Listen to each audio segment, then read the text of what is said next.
A thin circular loop of radius r rotates about its vertical diameter with an angular frequency omega so that a small bead on the wire remains at its lowermost point for omega less than equal to root g by r. What is the angle made by the radius vector joining the center to the bead with the vertical downward direction for omega equal to root over 2g by r neglect friction. ठीक है, सो मान लेते हैं ये एक circular loop है. ठीक है, and this loop is rotating about the vertical diameter. So let this is the vertical diameter, इसके अबाउट ये रोटेट हो रहा है. ठीक है, so omega is the angular frequency. So rotation इस तरह से हो रहा है, याद रखिएगा. ठीक है, वर्टिकल एक्सिस के अबाउट. ठीक है, मान लेते हैं बीड कहीं यहाँ पर है.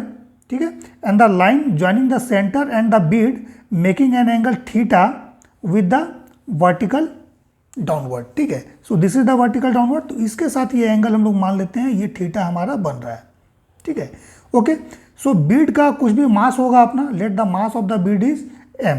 ओके, सो जब ये रोटेट करेगा लूप, सो इसका जो रोटेशन सर्कल होगा ये कहाँ होगा, ये कुछ इस तरह का होगा रोटेशनल सर्कल इसका.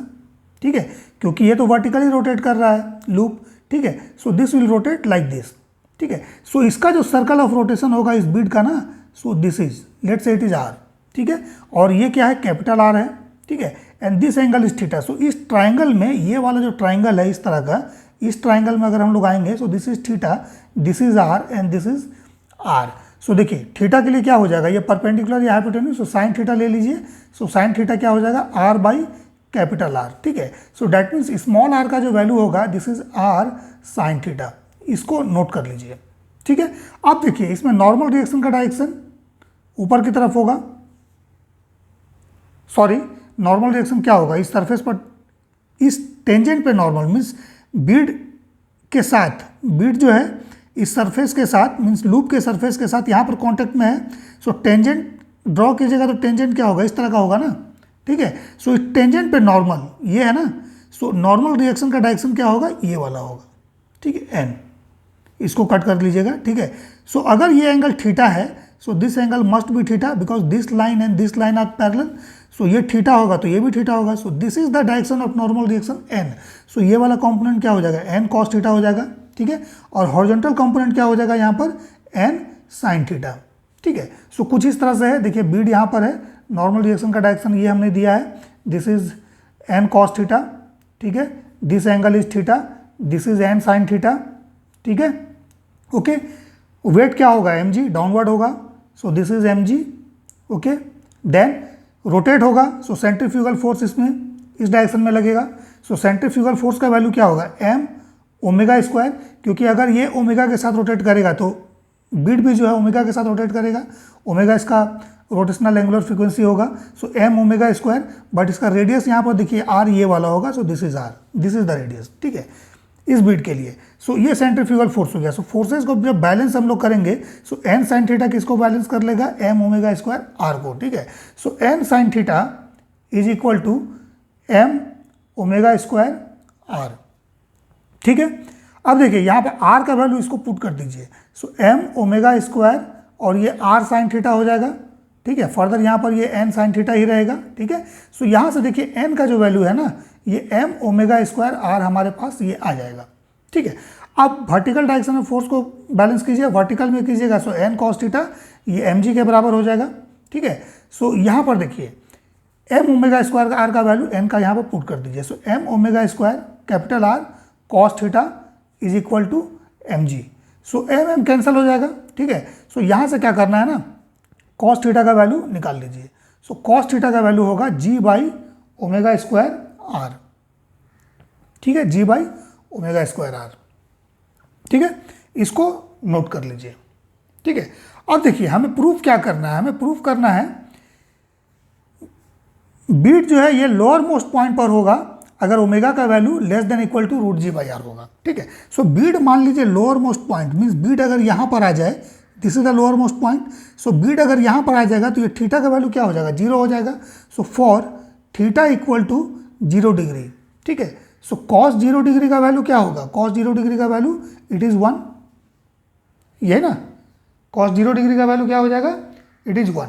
ओके, सो दैट मीन्स इस वैल्यू को अगर यहाँ पुट कर दें हम लोग, ठीक है, cos 0 degree is 1, so that means 1 equal to g by omega square R. Okay, so omega square का वैल्यू क्या होगा, g by R, that means omega is root over g by R. ठीक है, क्लियर है।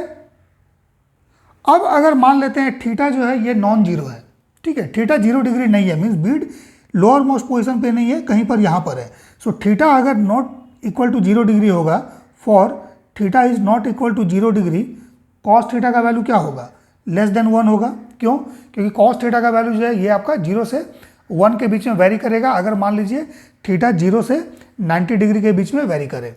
ठीक है, so cos theta is less than 1 अगर theta का वैल्यू 0 डिग्री के बराबर नहीं है। ठीक है, cos is theta is not equal to 0 degree, so then cos theta is less than 1। ठीक है, so cos theta less than 1 का मतलब क्या है कि ये जो वैल्यू है g by omega square R, ये क्या होगा, लेस देन इक्वल टू 1 हो जाएगा, ये ना। सो दिस इज, सो इसका मतलब अगर इसको रिवर्स कर दें हम लोग, न्यूमरेटर को डिनोमिनेटर में और डिनोमिनेटर को न्यूमरेटर में ले आए, सो क्या होगा, omega square by R, omega square R by G, this is greater than 1।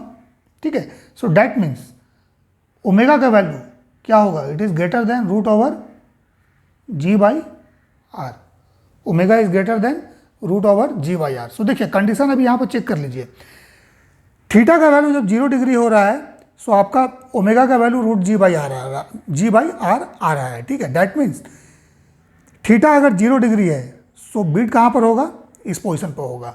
और अगर थीटा 0 डिग्री नहीं होगा, सो उस केस में देखिए हमारा ओमेगा का जो वैल्यू है this is greater than root G by R.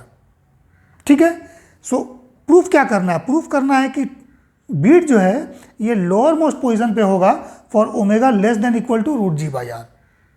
ठीक है, सो ओमेगा अगर इस वैल्यू से कम होगा तो बीट कहाँ पर होगा, यहीं पर होगा ना। ठीक है, क्योंकि ओमेगा का वैल्यू अगर रूट जी बाई आर से ग्रेटर हो जाएगा, ठीक है, सो ये बीट यहाँ पर नहीं रहेगा। और ओमेगा अगर रूट जी बाई आर के बराबर होगा, सो बीट आपका लोअर मोस्ट पे होगा। So that means bead lower most पे होगा अगर ओमेगा जो है this is less than equal to root G by R होगा। ठीक है, क्योंकि रूट जी बाई आर पे तो लोअर मोस्ट पे होगा ही। ठीक है, ग्रेटर होगा तो यहाँ से ऊपर चला जाएगा।